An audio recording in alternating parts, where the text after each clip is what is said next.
Good morning. I've had some requests for some specific instruction on finding multiplication factors and using it to find missing sides in a triangle. So what we're going to do is I'm going to walk through an example that's in our book. Here we have triangle ABC. So that means that this is triangle ABC.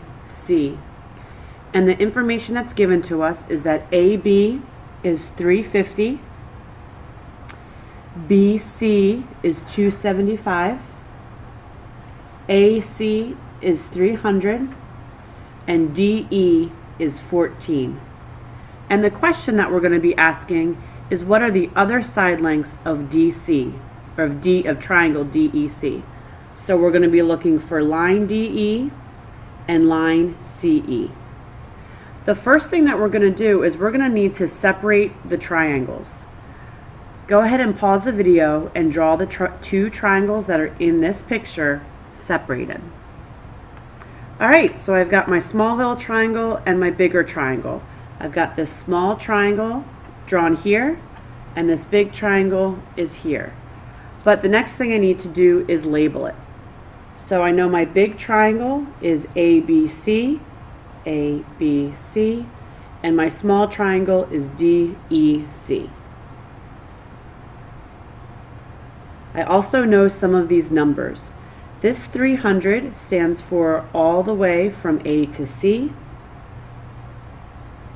I know 350 is AB, and 275 is BC, and DE is 14.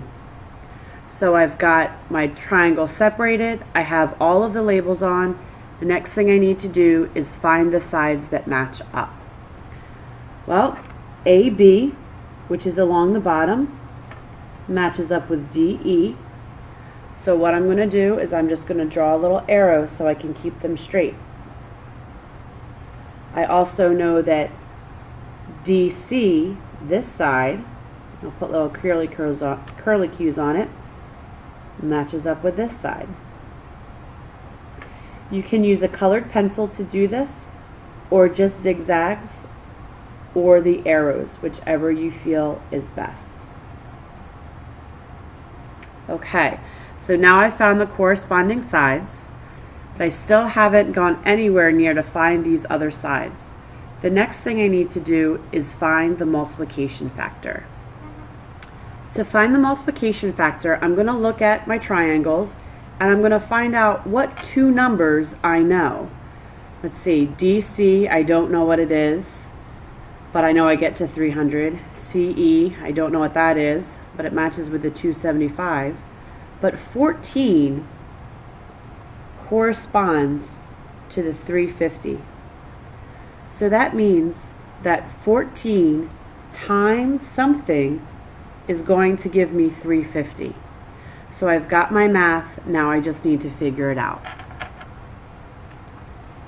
So I'm going to do 350 divided by 14, which will give me 25.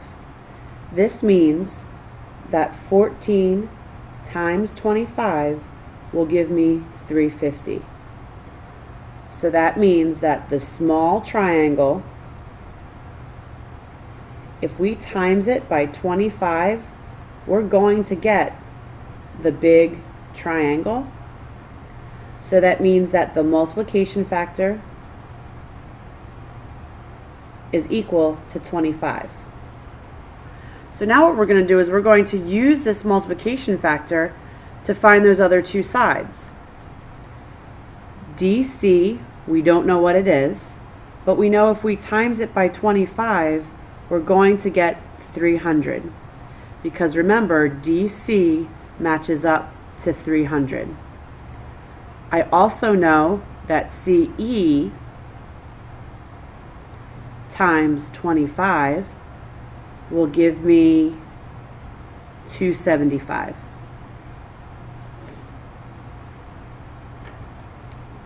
So I'm going to do 300 divided by 25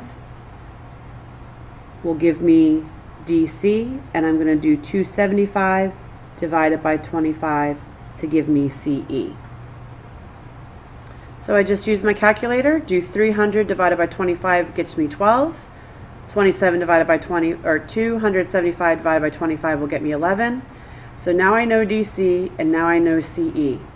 So the question was, what are the other side lengths of this small triangle? I knew the 14 from the beginning, but now DC is 12 and CE is 11.